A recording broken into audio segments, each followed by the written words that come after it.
Bonjour, aujourd'hui nous avons le plaisir de rencontrer Morgane Lemuel, coach, praticienne en hypnose et accompagnatrice spirituelle.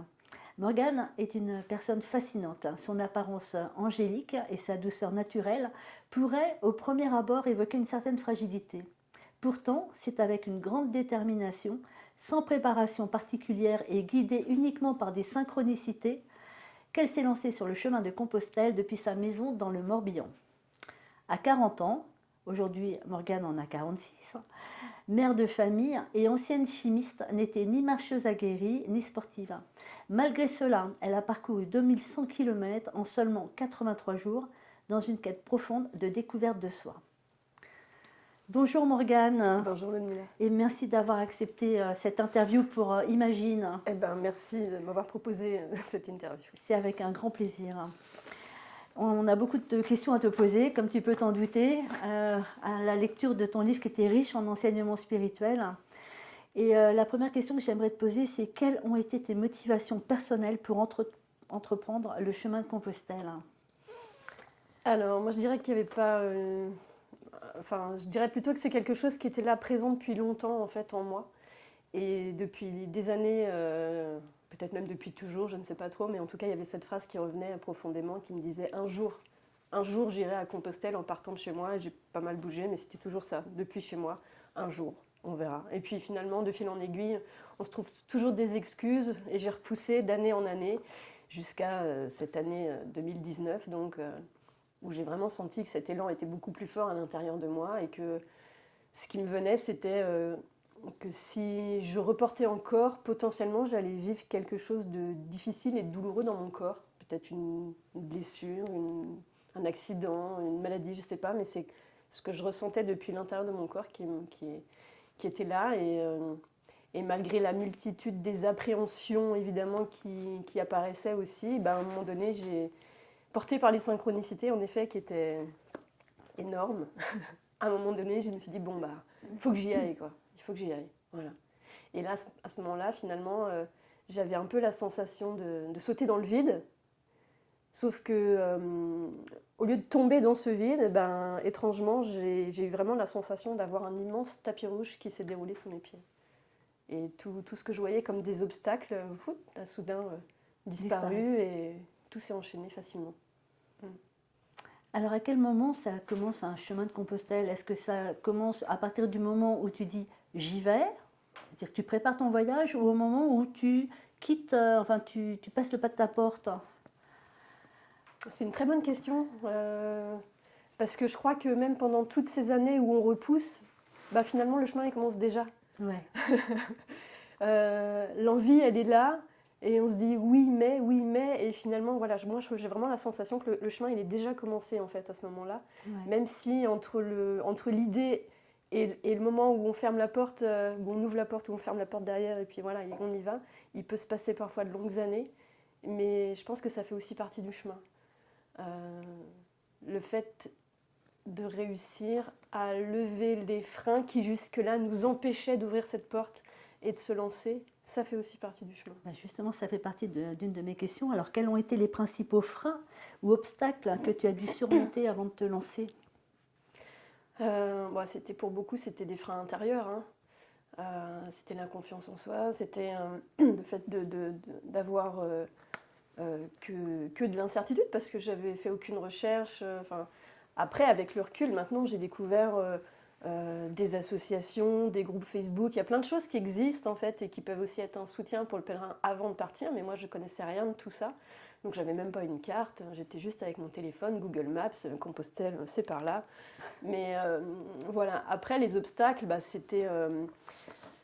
je dirais parfois aussi, ça peut être des obstacles que l'autre porte et que quand on fait part de notre envie, il nous renvoie en miroir et que du coup, ça peut venir titiller des parts de nous qui étaient encore en doute. Et alors, de deux choses l'une, c'est soit on prend la peur de l'autre et du coup, ça vient nous fragiliser encore, voilà, ou alors on a réussi justement nous-mêmes à se départir de cette peur qui finalement appartient à l'autre et à ce moment-là, elle ne nous touche plus.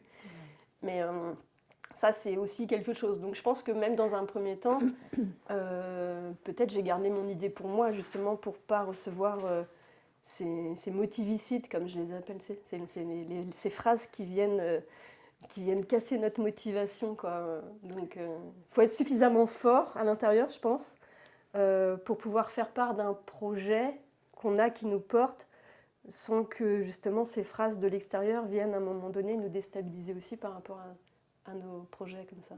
Tout à fait. Donc ça, c'est aussi une chose. Après, il y avait le côté financier, parce que j'avais pas 1 euro de côté. Donc en fait, ça c'était quand même un gros frein, parce que je savais que le voyage allait durer à peu près 3 mois, que pendant 3 mois, j'allais pas travailler, donc j'allais pas avoir de revenus, j'avais pas d'économie. Donc je me suis dit, comment je fais? Donc déjà, je peux pas garder mon appartement, parce que je peux pas payer mon loyer pendant les 3 mois où je serai pas là. Donc il a fallu que je quitte mon appartement, que je rende mon appartement à son propriétaire. Et puis du coup, j'ai financé quelques meubles pour m'aider à financer mon voyage. Et en même temps, j'avais très envie pour moi, c'était important de vivre ce voyage seule, parce que je sentais que ça allait venir chercher des choses profondes et que j'avais besoin de cette solitude pour aller dans mon intériorité. Et en même temps, j'avais aussi envie de le partager, ce voyage, parce que j'étais déjà coach, praticienne en hypnose, etc. Et donc je pressentais aussi que tout ce que ce voyage allait me faire vivre, c'était justement des notions de développement personnel et de spiritualité que j'ai à cœur de transmettre aussi. Pour moi, du coup, ce voyage, et puis les autres, parce qu'il y en a eu d'autres après, mais c'est un moyen de continuer de transmettre ces outils de développement personnel et de spiritualité, en fait. À plus grand nombre qu'une seule personne à la fois dans des séances individuelles, quoi. Oui. Ou même si je fais des accompagnements, des formations collectives, ou c'est des petits groupes, mais à travers les réseaux sociaux, ça permet de toucher plus de monde, en fait. Donc ça, c'est aussi une motivation qui était là pour moi.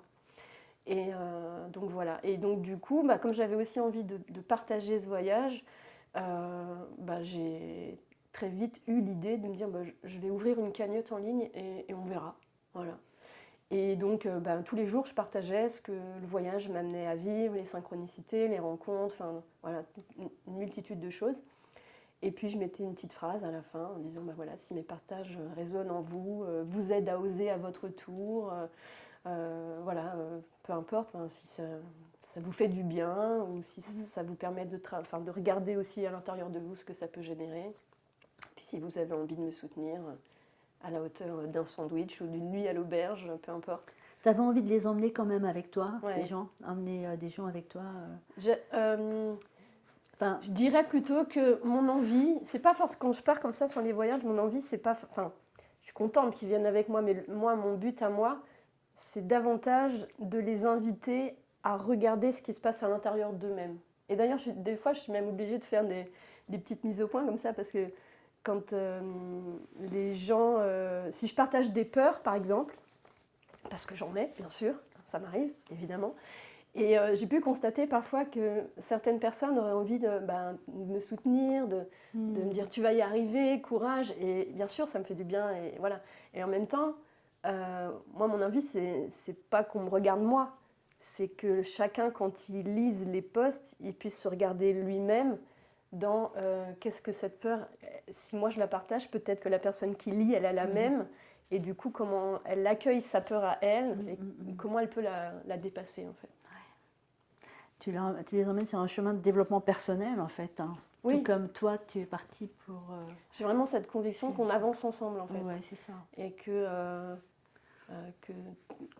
je crois aussi à cette intrication quantique de l'univers, donc finalement je me dis tout ce que chacun d'entre nous fait sur lui contribue à l'évolution du tout. Ouais, tout à fait. Alors dis-moi, à cette époque, tu avais tes enfants, qui étaient en bas âge. Ouais, ados. 14, 16. Ados. Quand je partais comment ils ont entendu, comment ils ont pris ça en fait, le fait que tu décides de partir, de les laisser, et prendre ce moment pour toi qui te semblait vraiment important de toute façon. Ouais. Comment ils l'ont vécu eux? Alors, quand j'aurais suggéré l'idée de partir sur le chemin de Compostelle, Mon fils qui avait 14 ans donc à ce moment-là, donc c'est le plus jeune des deux, il m'a regardé, il m'a dit non, non, non, mais moi je veux pas, tu peux pas partir comme ça pendant 3 mois et nous laisser, tu peux pas faire ça, je veux pas. Ok. Voilà. Ça fait partie des obstacles. Ça fait partie des obstacles, oui. Mais aussitôt, ma fille, elle l'a regardé, puis elle a dit oh, mais arrête, tu sais bien que c'est un rêve qu'elle a depuis longtemps et dans la vie, c'est important de vivre ses rêves. Magnifique. Et du coup, je pense que ça a un peu donné moins d'importance à son appréhension. Et puis ensuite, j'ai fait en sorte aussi de l'intégrer dans mes préparatifs. Donc, par exemple, justement, je disais que j'avais vendu quelques affaires, etc. Donc, j'avais participé à un vide-grenier. Je lui avais dit, si tu veux, tu prends des trucs dans ta chambre, des vieux jouets que tu n'utilises plus, si tu veux venir participer au vide-grenier avec moi, etc. Et donc ce jour-là, en l'occurrence, il y a un monsieur qui passe sur le vide-grenier et il s'arrête et puis il commence à échanger un petit peu avec moi. Il me dit qu'il avait vu que j'allais bientôt partir sur Compostelle et puis on parle quelques minutes. Et puis au bout de 5-10 minutes, il s'en va. Et là, mon fils, il me regarde et puis il me dit, mais en fait, le monsieur là, il me dit, tu le connais pas? Je dis, non, mais lui, il te connaît, ouais. En fait, il te suit sur les réseaux. En fait, c'est un admirateur, il me dit. Et en fait, je pense que ça aussi, le fait que je partage sur les réseaux et qu'il y ait des gens qui s'intéressent à mes partages, etc., ça génère du sens pour lui, du coup. une certaine fierté aussi par rapport au youtubeur qui suivait lui de son côté. Oui.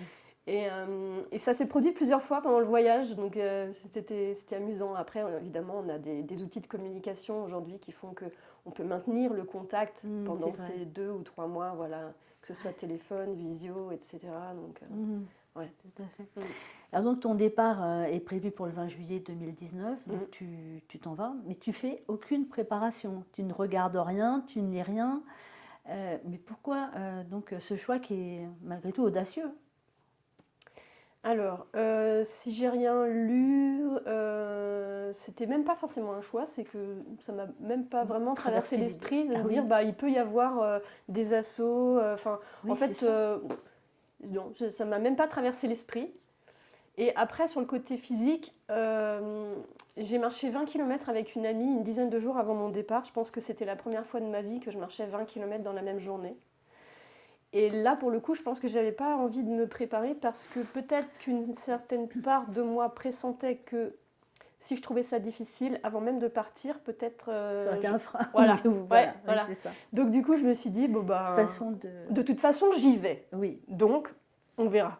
Je me laisse pas le choix. Oui.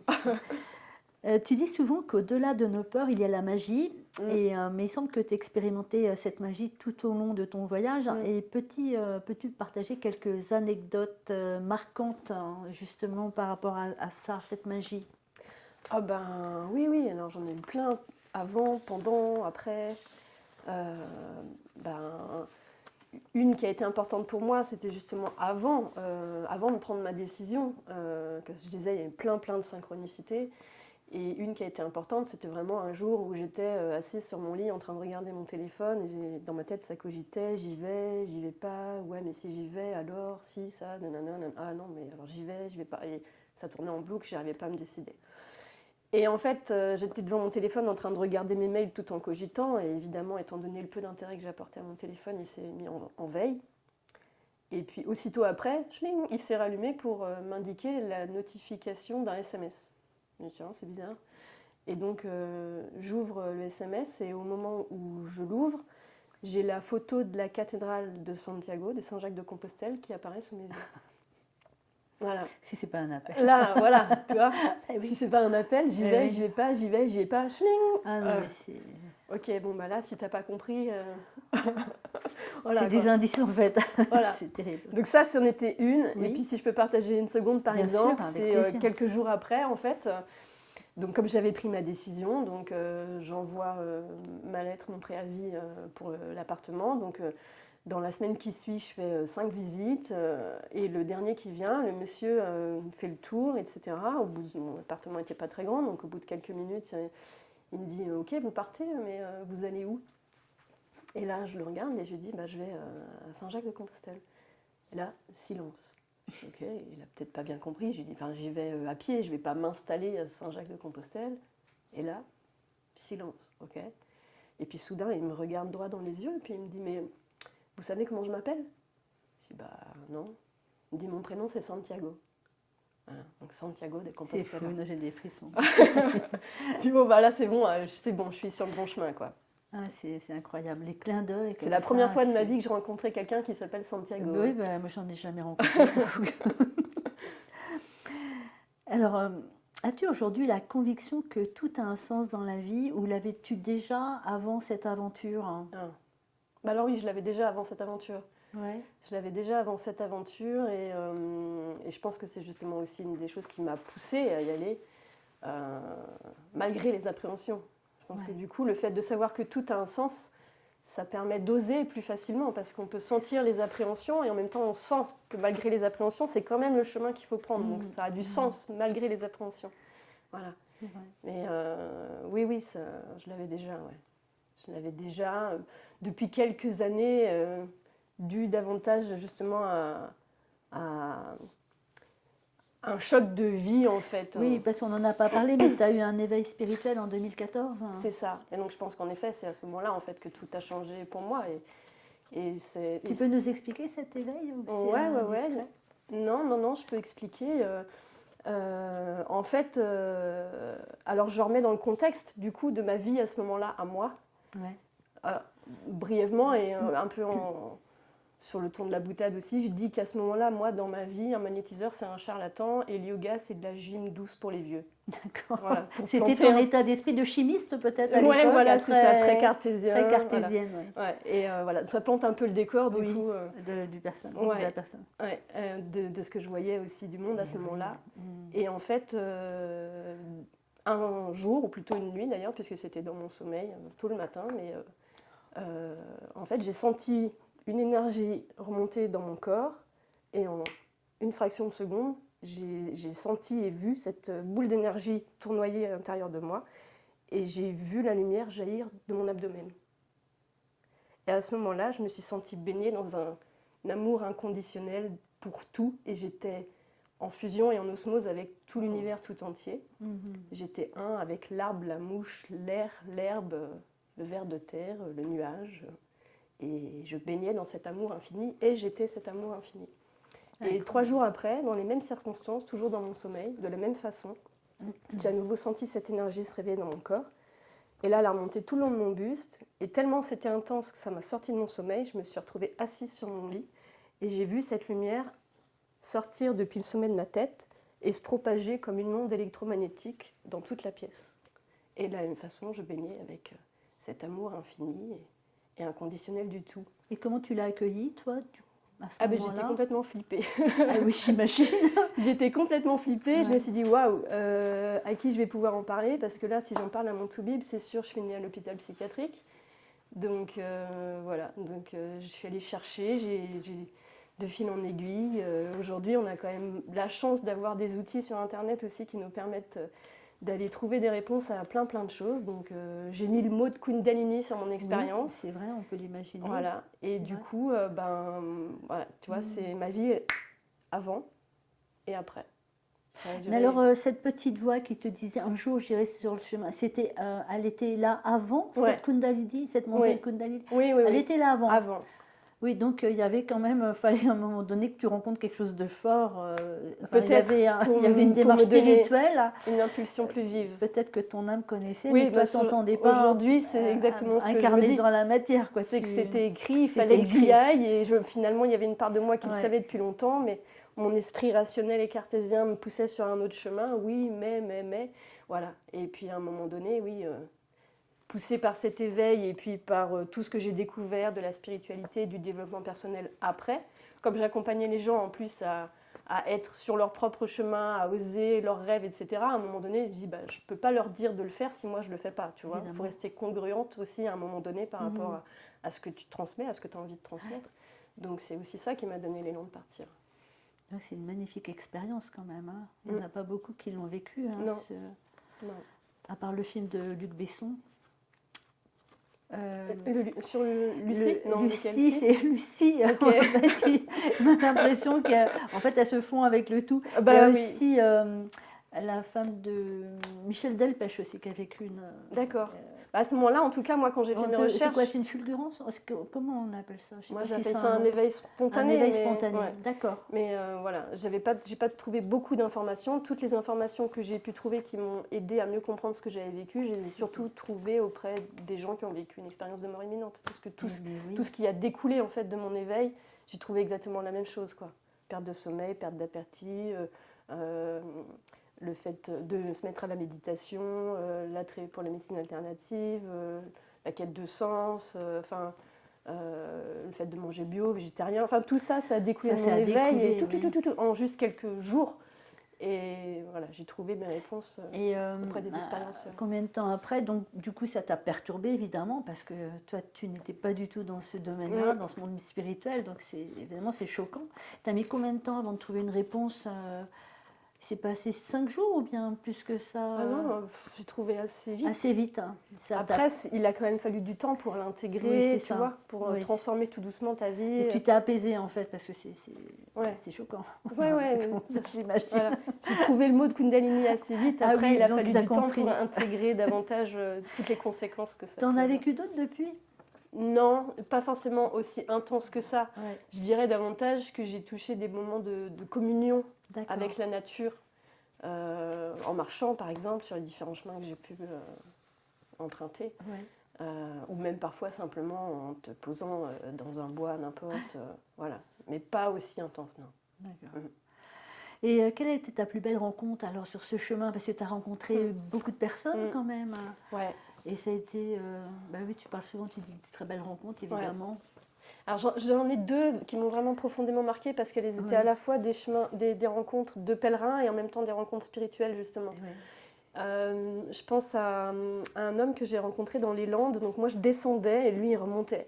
Et je l'ai vu arriver comme ça de loin. Et il avait une énorme coquille Saint-Jacques autour du cou, un gros sac à dos, un bâton en bois avec... comment on appelle ça là, enfin je sais plus, enfin bon bref, ça n'a pas d'importance. Et je l'ai vu arriver et je trouvais qu'il avait une aura qui était absolument incroyable. Donc on arrive face à face et donc en fait il était espagnol, il parlait pas beaucoup d'anglais. Bon, moi je parlais déjà pas beaucoup d'anglais non plus, mais je parlais pas du tout espagnol. On a quand même réussi à échanger un petit peu. Et donc il partage sur les réseaux sous le nom de pèlerin Peregrino por la Paz. Donc pèlerin de paix en espagnol. Et donc il était parti de chez lui à Valence, en Espagne. Il était déjà allé jusqu'à Compostelle. Et moi, quand je le croise dans les Landes, en fait, il allait à Paris. Ensuite, il allait à Rome, puis Jérusalem. Voilà, donc ça a duré 5 minutes notre rencontre. Mais ça m'a profondément touchée. Et quand je le vois et qu'il me raconte ça, moi, je reste complètement subjuguée. Et à l'intérieur de moi, je me dis « Waouh !» Mais qu'est-ce qui peut bien pousser un homme à marcher aussi loin et aussi longtemps? Et ça m'a surprise parce qu'en fait, je prenais conscience, en pensant ça de lui, qu'il y avait des gens qui me suivaient, moi, sur les réseaux et qui se pensaient la même chose de moi. Toi, bien sûr. C'est sûr. Je trouvais ça étonnant. Oui. Voilà. Il t'a inspiré aussi? Beaucoup, et je continue de le suivre. Et il marche, il est très inspirant pour moi. Ouais. Et puis une autre que j'ai faite aussi, ça c'était en Espagne, c'est toujours un monsieur, je crois que c'était un espagnol aussi. Je le rencontre sur les tout derniers jours de ma marche en Espagne avant d'arriver à Compostelle. Et lui, il me parle en français. Et il m'explique qu'en fait, il parle français parce que finalement, il a appris à parler français quand il a marché en France. Et il me raconte qu'il a vécu une expérience tout à fait extraordinaire aussi. Il y a maintenant peut-être 20 ans en arrière. Et en fait, il était marin sur un navire, marin de pêche. Et en fait, avec son équipage, le bateau a été pris dans la tempête et tous les marins sont morts sauf lui. Donc il était dans l'eau glacée au large de l'Islande, je crois.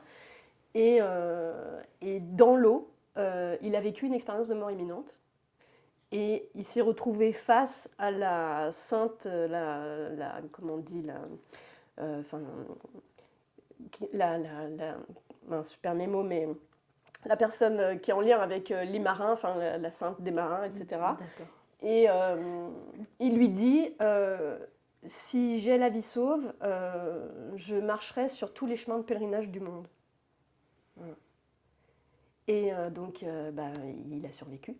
Il a passé 2 ans à l'hôpital. Ensuite, il lui a fallu plus de 2 ans de rééducation pour réapprendre à marcher. Et quand moi je le croise 16 ans plus tard, il était encore en train de marcher sur les chemins. Et donc il parlait français, mais il parlait aussi italien. Et je l'entendais parler avec plein de pèlerins, mais je lui dis, mais tu parles combien de langues? Et il me dit, oh, pas beaucoup, donc je parle juste italien, français, allemand, espagnol, anglais. Je lui dis, mais... Et en rigolant, il me dit, je parle pas coréen, parce qu'il y a beaucoup de Coréens sur le chemin de Compostelle. Ah oui, mais, ouais. Voilà, c'était une rencontre aussi qui m'a beaucoup touchée. Ah oui, c'est une belle rencontre. Mm. Donc le 2 septembre, environ à peu près 6 semaines après ton départ, tu arrives à Saint-Jean-Pied-de-Port. En fait, c'est l'endroit où la plupart des personnes entament leur chemin vers Compostelle, hein, c'est ça. Là, tu as déjà 6 semaines derrière toi, donc quand même une fatigue, des épreuves à avoir surmontées. Mais à ce moment-là, tu fais face à de nouveaux défis et tu te dis, et en fait tu te poses la question, mais qu'est-ce que je vais avoir encore, hein? Enfin, tu te réjouis presque des nouvelles épreuves que tu vas rencontrer. C'est quand même, là, ça m'a un peu impressionnée, parce que généralement, n'importe quelle personne dirait, ouf, je vais pouvoir peut-être maintenant, ça va être plus serein, je vais avancer avec tous ces pèlerins. Mais toi, non, c'est encore des défis, tu cherches à nouveau des défis. Je me cherche à me dépasser un peu plus. C'est ça. J'ai bien vu que mes 6 semaines en France m'avaient permis de dépasser plein de choses. Et qu'en même temps, je voulais la solitude. Et là, pour le coup, j'avais été servie en France parce que sur les 43 jours que j'ai passés en France, j'ai croisé 5 pèlerins, ce qui n'est pas beaucoup sur 43 jours. Non. Et du coup, oui, j'étais curieuse de découvrir comment j'allais vivre avec plein de pèlerins, pour le coup. Et j'étais curieuse de rencontrer Tu parles de centaines de pèlerins qui partent... chaque jour. Après, ça dépend de la période de l'année, mais début septembre, oui, ils sont très nombreux. C'est septembre le plus approprié ou... Le plus approprié pour faire le chemin espagnol je ne sais pas. Ce qui est dit, c'est que c'est soit avant les grosses chaleurs, soit après les grosses chaleurs. D'accord, donc c'est soit mai, soit septembre, octobre. Quoi. Oui. Il faut compter combien de temps entre Saint-Jean-Pied-de-Port et Santiago? Oui. 1 mois. 1 mois. Une trentaine de jours. D'accord. Ouais. Combien de kilomètres? À peu près 850, je crois. Quand même. D'accord. Alors, ton parcours en France, c'était plutôt dans l'introspection, dans le calme, mais du coup, tu te retrouves à Saint-Jean-Pied-de-Port avec des centaines de personnes autour de toi. Et qu'est-ce que ça change pour toi à ce moment-là? C'est une bonne question. Aujourd'hui, je crois que je dirais que ça ne change pas grand-chose. Et en même temps, ça change plein de choses. Mais peut-être que le fait d'avoir marché 43 jours quasi seule, ça me donne plus facilement l'élan d'aller vers les autres. Je pense peut-être, tu vois, une soif d'aller découvrir l'autre, quoi, après avoir eu ce long moment d'introspection seule, de continuer cette introspection, mais aussi grâce au miroir que l'autre nous renvoie dans les échanges qu'on peut avoir ensemble. Oui. Donc, peut-être que ça m'a donné cette impulsion d'aller plus facilement à la découverte de l'autre. Que tu n'aurais pas eu peut-être si d'emblée tu étais arrivée. Peut-être que tu avais besoin de cette sérénité, de cette préparation, peut-être une préparation. Et je pense que si tout de suite j'avais été plongée dans beaucoup de gens, j'aurais peut-être eu un réflexe de retrait. Parce que j'aime pas non plus quand il y a trop de gens. Alors là, j'avais déjà eu en fait mon moment seule, donc j'avais envie d'aller à la rencontre cette ouverture, hein. En fait, c'était cohérent. Oui, c'était plus cohérent. Peut-être, d'où cette petite voix de partir de chez moi, ça avait du sens en fait. Hein. Moi, ça a du sens dans le fait que, de mon point de vue, tout part toujours de soi. Ah ok, c'est encore, comme tu disais... Cette version spirituelle aussi des choses, tu vois. Ça, Donc dans le sens où tout part toujours de soi, j'aime bien aussi que mes voyages ils puissent commencer au plus près de chez moi, puisque de toute façon, où que j'aille, même si je marche des milliers de kilomètres, je sais bien que je marche toujours avec moi. Donc, quand même, pour quelqu'un qui ne l'a pas préparé, en fait, c'est préparé dans le sens où tu as mis tout ton côté pour vraiment le réussir quand même, quelque part, dans le fond. ça a été travaillé intérieurement, même si ça n'a pas été travaillé dans la matière avec une carte et tout, mais Ouais. ce chemin spirituel, en fait, Mais je ne l'ai c'était pas travaillé. Il c'était était là. inné, voilà, c'est ça, il ça. était inné, quoi, Ouais. parce qu'il y a une cohérence dans tout ça, c'est ça qui est étonnant, que tu n'aurais peut-être pas vu au début, mais qu'on peut voir à la fin, en fait, hein, cette cohérence, Et quand je extraordinaire. pars, je sais que je vais arriver. Enfin, Oui, tu doutes pas, non, aucun. à Je aucun me suis moment. même pas posé la question de me dire, voilà, qu'est-ce que je fais si. Enfin, je me suis pas Oui. dit, je pars et je marche jusqu'où Oui, je peux. jusqu'où je peux. Non, Est-ce que je j'aurais vais. envie de faire demi-tour? Non, je Jamais vais ça. jusqu'à Compostelle, c'était Ça évident. t'a pas effleuré. Non. Donc aussi, tu dis que tout au long de ton parcours, tu as été attentive aux signes. Et Mm. donc, il y en a eu beaucoup. Mm. Et quel a été le plus marquant et le plus stupéfiant pour toi? Euh, Bah, j'en ai déjà raconté deux qui étaient vraiment très marquants avant le voyage, du coup. Ouais. Euh, Il y en a eu plein, et comme il y a eu d'autres voyages aussi. Oui. Ouais. Je sais pas moi, allez, je veux bien en partager un sur un autre voyage pour le coup, peut-être. D'accord. J'ai fait un tour de Bretagne à vélo des sites mégalithiques et énergétiques. Et un soir, donc c'était juste après le Covid, et j'arrive sur un site mégalithique et je sais que je vais dormir là en fait. Je sens que l'endroit il est parfait et que ce soir-là, je vais planter ma tente à cet endroit-là. Mais quand même, je suis pas trop rassurée de dormir en pleine nature, au pied d'un menhir, hein. Donc je sens quand même quelques appréhensions. Et bon, je vais faire l'histoire un peu brève, mais bon, quand même, dans la soirée, il y a deux personnes qui arrivent, et donc ça réveille mes appréhensions, une après l'autre, à deux moments différents de la soirée. Et en même temps, quand je vois que c'est des femmes, je suis un peu rassurée, enfin bon, bref. Donc avant d'aller me coucher, je me dis, bon, je vais quand même aller demander protection au menhir. Ouais.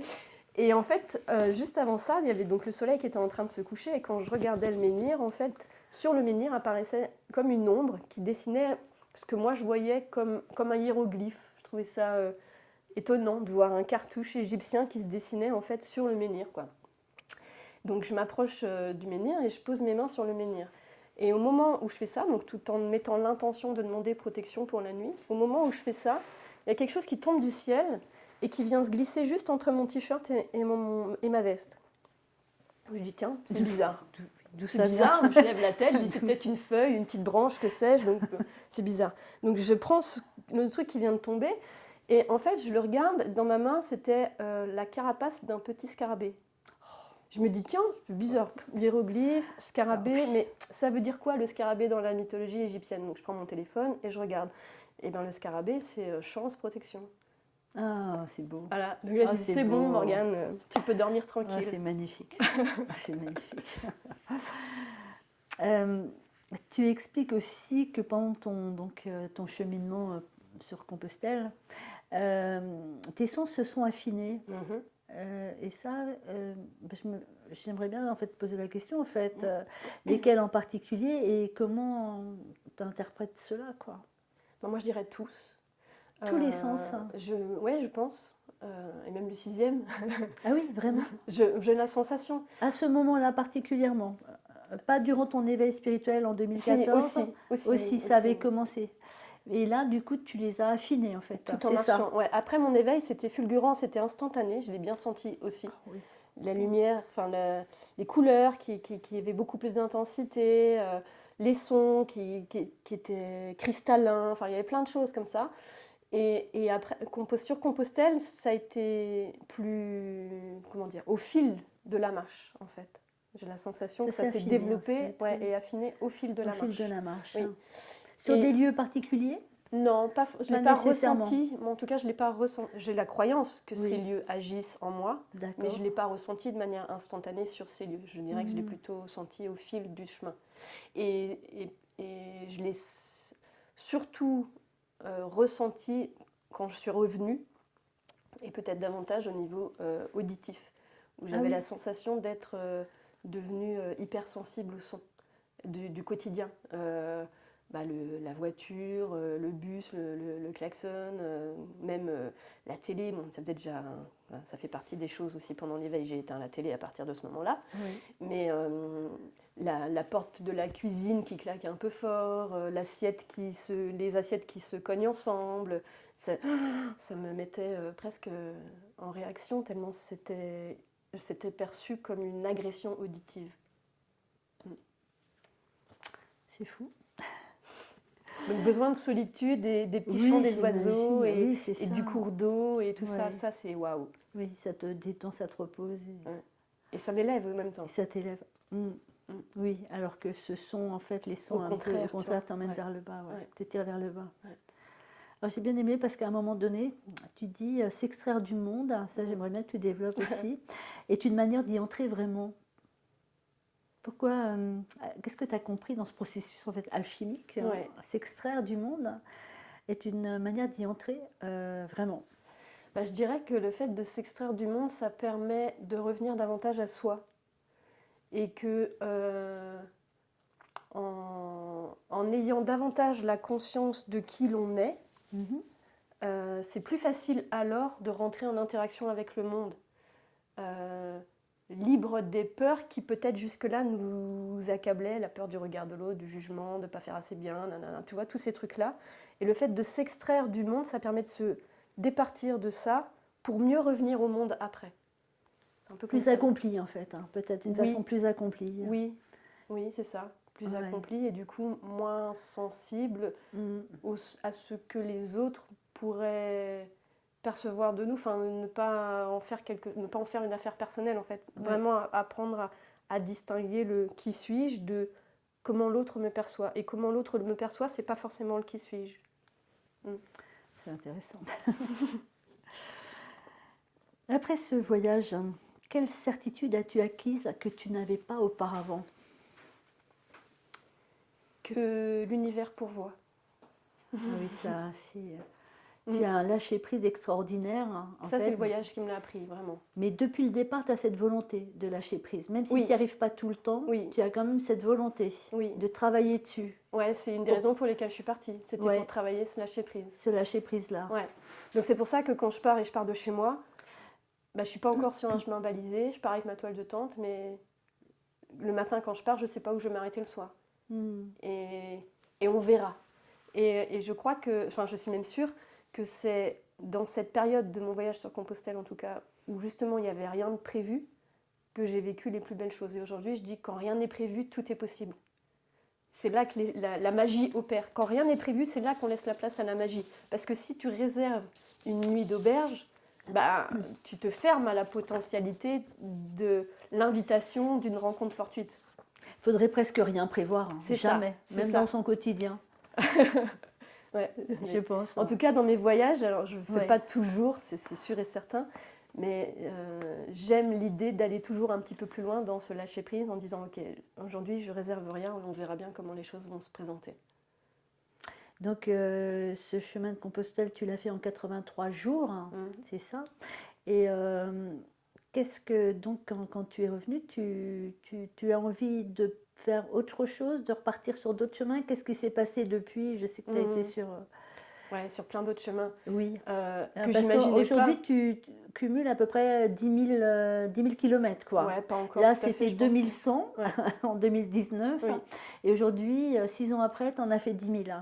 Presque, ouais. Donc, quelles ont été les étapes? Alors, du coup, après ce chemin, qu'est-ce qui t'a motivé de repartir, en fait? Et quel gain tu as eu de ce voyage, peut-être? On peut peut-être faire un bilan sur ce chemin de Compostelle. Oui, alors de ce chemin de Compostelle, déjà, quand je suis arrivée, je me suis dit, mais en fait, tu vois, tu croyais peut-être que tu n'en étais pas capable ou que ça allait être difficile, etc. etc. Et puis finalement, ça s'est fait même plutôt facilement. Enfin, et du coup...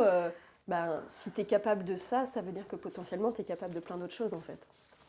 Et pendant le chemin, j'avais rencontré une jeune fille qui m'avait hébergée une nuit, de manière tout à fait providentielle à nouveau, mais qui m'avait raconté une histoire justement où elle était partie, elle, avec un de ses cousins. Ils avaient pris l'avion jusqu'à Bucarest, ils avaient acheté des vélos là-bas et ils étaient rentrés depuis Bucarest jusqu'à Nantes à vélo. Je dis, ah bon? on peut faire ça. Ah oui, oui. Donc ça avait cogité un peu. Et du coup, quand je suis rentrée de Compostelle, assez vite a émergé l'idée de faire un tour d'Europe à vélo. Donc j'avais prévu ça en 2020. Malheureusement, en 2020, comme plein de gens, j'ai dû changer mes plans. Et du coup, voilà, avec cette situation sanitaire, et c'est là que mon tour d'Europe à vélo s'est transformé en tour de Bretagne à vélo des sites mégalithiques et énergétiques, avec l'envie d'aller sur ces sites, parce que justement j'ai la croyance que ces sites ont une énergie tout à fait particulière qui vient rééquilibrer nos propres énergies aussi à nous, en allant sur ces lieux. Voilà. Et en même temps, après avoir testé l'expérience à vélo, qui était très très chouette, j'ai quand même senti que pour moi en tout cas, j'ai un attrait particulier pour la marche. Je trouve qu'il y a quelque chose d'encore différent dans la lenteur du voyage qui est encore plus lente qu'à vélo. Dans le fait que justement cette lenteur, elle permet de rencontrer les gens différemment aussi que quand on est à vélo et qu'on va un peu plus vite. Et puis aussi dans le fait que déjà on a les pieds qui sont posés sur le sol alors qu'à vélo non. Et puis en plus le poids du sac te colle à la terre et moi j'ai besoin d'un bel ancrage parce que sinon j'ai tendance à partir un peu là-haut. Donc ça aide aussi à ancrer les choses. Voilà. Donc du coup, je suis repartie en 2020 aussi et je suis allée marcher donc jusque Joyeuse, une commune d'Ardèche. Et en même temps, ce voyage, donc, je le voulais aussi plus féminin parce que j'avais bien senti que mon voyage à vélo avait été assez masculin dans la vitesse, dans la pierre, dans quelque chose de rude aussi, Minéral. etc. Ouais, de minéral. Et donc, je voulais quelque chose de plus doux et de plus féminin. Donc, je suis allée à Joyeuse, mais en passant aussi par des sites, dans les traces un peu de Marie-Madeleine. Donc en passant par le sentier Cata, en allant jusqu'au Sainte-Marie-de-la-Mer pour remonter ensuite jusque Joyeuse. Voilà. Et donc ça c'était en 2020. Et en 2021, c'est toujours de la marche et en même temps c'est toujours aussi avec cette envie d'élévation spirituelle. Donc j'ai fait le chemin de Stevenson avec une amie cette fois-ci. On est partis à deux puisqu'on a fait ce chemin de Stevenson en jeûnant. On a fait 12 jours de jeûne en randonnant. Donc c'était pour moi une manière de continuer ce grand nettoyage intérieur que permet la marche, parce qu'on voit bien quand on marche longtemps que ça permet d'aller libérer une multitude d'émotions, etc. à l'intérieur. Et là, ce nettoyage, c'était aussi à travers le jeûne. Et on sait aussi que le jeûne, il peut contribuer aussi à des élévations spirituelles. Donc il y avait ces deux aspects à la fois. Voilà. Et puis en 2022... je suis partie de Nantes à pied, donc j'ai fait un retour à la source par la voie royale, comme j'avais appelé ce voyage, en partant de Nantes à pied, en remontant la Loire jusqu'au Mont Gerbier de Jonc, et en revenant en kayak. Donc c'était l'idée de se dire que ce retour à la source, alors ça peut être la source de soi, mais ça peut être aussi la source de quelque chose de plus grand que soi. Cet retour à la source, il peut être long, laborieux, éprouvant physiquement, d'où le fait d'y aller à pied. Et qu'en même temps, une fois qu'on touche cette source, c'est beaucoup plus facile de se laisser porter par le courant de la vie, donc le fait de revenir en kayak. Et la voie royale, c'était un retour à la source par la voie royale. La voie royale, c'est évidemment parce que ce chemin, il passait par le château de la Loire. Mais en même temps, la voie royale, c'est aussi le nom qui est donné à l'alchimie philosophique. Donc on connaît peut-être un peu davantage l'alchimie dite de laboratoire qui consiste a priori à transformer le plomb en or. Et l'alchimie philosophique, c'est davantage de transformer tout ce qui nous plombe en lumière. Et la marche, elle permet cette alchimie intérieure. Et donc, en 2023 et 2024, j'ai marché sur la ligne sacrée de Saint-Michel. Oui. Voilà. Donc, je suis partie d'abord de Tréhaut-Ranteuc, la chapelle du Graal de Tréhaut-Ranteuc, puisque j'avais prévu d'aller jusque Jérusalem, et j'étais d'une certaine manière en quête du Graal. Voilà, et ce Tréhaut-Ranteuc, Brocéliande, ça me parle. Voilà, la quête du Graal, justement, les chevaliers de la table ronde, Arthur, Morgane et tous les autres. Voilà. Et donc, d'abord rejoindre le Mont Saint-Michel, et ensuite j'ai marché donc 5000 km presque à travers la France, l'Italie et la Grèce, où j'ai donc rallié du coup 4 des 7 sanctuaires principaux qui sont dédiés à l'Archange et qui sont sur cette ligne Saint-Michel. Et donc moi je suis allée donc au Mont Saint-Michel, à la Sacra di San Michele, au Monte Sant'Angelo et sur l'île de Symi, au sanctuaire de Panormitis. Voilà. Après Panormitis, il n'y a plus que la mer Méditerranée pour rejoindre Israël, donc on verra. Mais tu es arrivé au moment où la guerre a éclaté en octobre. Ça m'a fait faire évoluer ma destination. Tu vas écrire un livre sur... C'est mon envie, oui. C'est ton envie. J'y suis en ce moment. Tu vas voir. C'est ça. Alors, pour revenir au chemin de Compostelle, que dirais-tu à quelqu'un qui hésite à se lancer sur le chemin de Compostelle ? Vas-y. Aussi simplement que ça. Ouais. Arrête de cogiter, lâche tes appréhensions, lâche tes peurs et lance-toi. Tu verras, la vie pourvoit, la vie œuvre et tout va bien se passer. Le tapis rouge, il sera là aussi pour toi. C'est incroyable. Et selon toi, quelle qualité faut-il cultiver pour entreprendre ce type de pèlerinage, hein?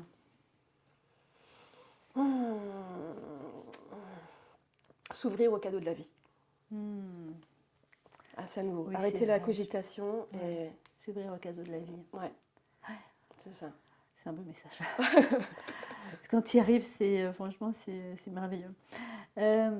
Ah oui, une question que j'aimerais te poser aussi. Penses-tu qu'on peut vraiment vivre une expérience similaire, mais sans faire physiquement le pèlerinage, hein? C'est possible? Oui, j'en suis convaincue. Ouais.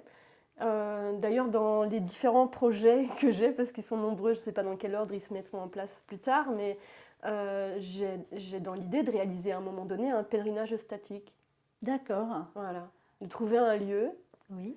et de vivre une expérience statique et introspective sans bouger.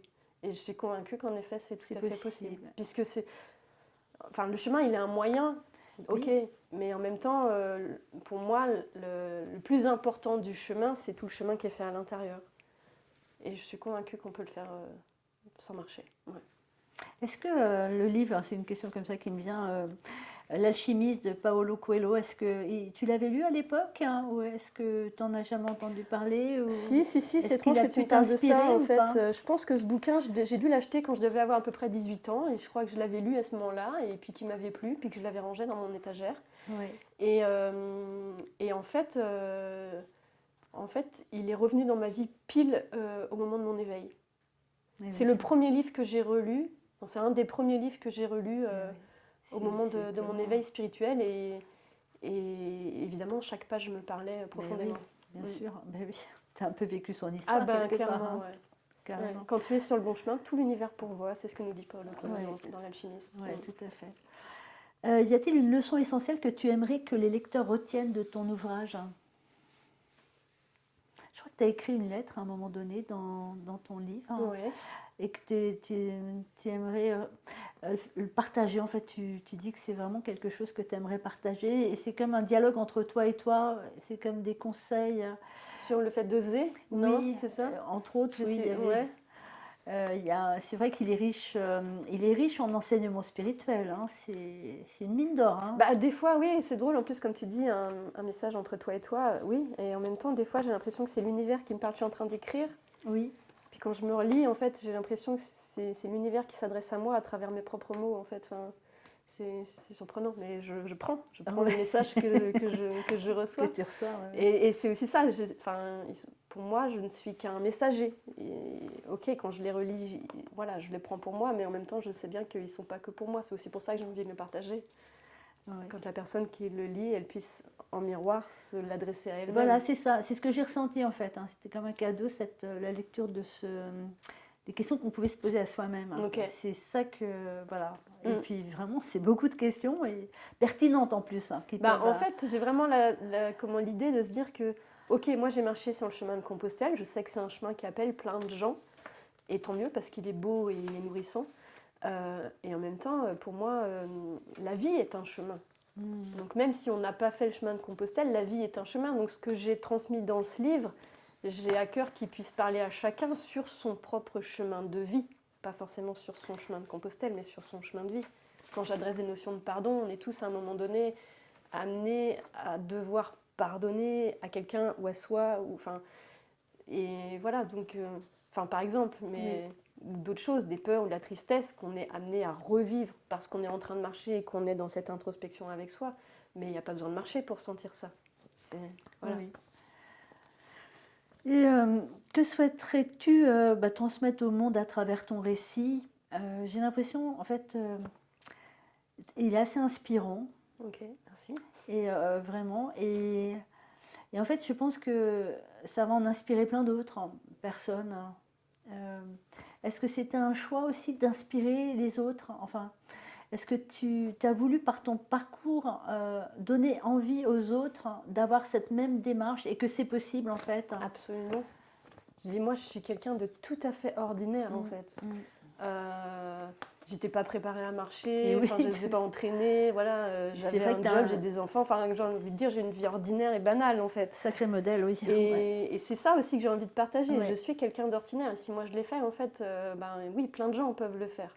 Mm. Donc, et de la même façon, j'avais plein d'appréhensions. Enfin voilà, j'ai des peurs. Et c'est pour ça que je prends le temps aussi de les partager quand elles se manifestent, parce que j'en ai en fait. Et on en a tous. Mais c'est-à-dire, ben, malgré les peurs, on peut continuer d'avancer. Qu'est-ce que ça amène en fait? Qu'est-ce que ça amène de surmonter comme ça? Parce que tu as surmonté plein de peurs finalement durant tout ce voyage. Qu'est-ce que ça t'a apporté aujourd'hui, le fait de surmonter, d'avoir surmonté toutes tes peurs? Alors pas toutes.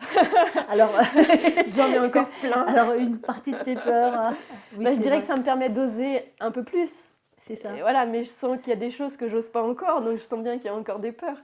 Est-ce que le but serait de supprimer ces peurs, en fait, tu penses que... Alors, je dirais qu'il y en a quand même certaines qui sont nécessaires, parce qu'elles viennent nous alerter aussi parfois.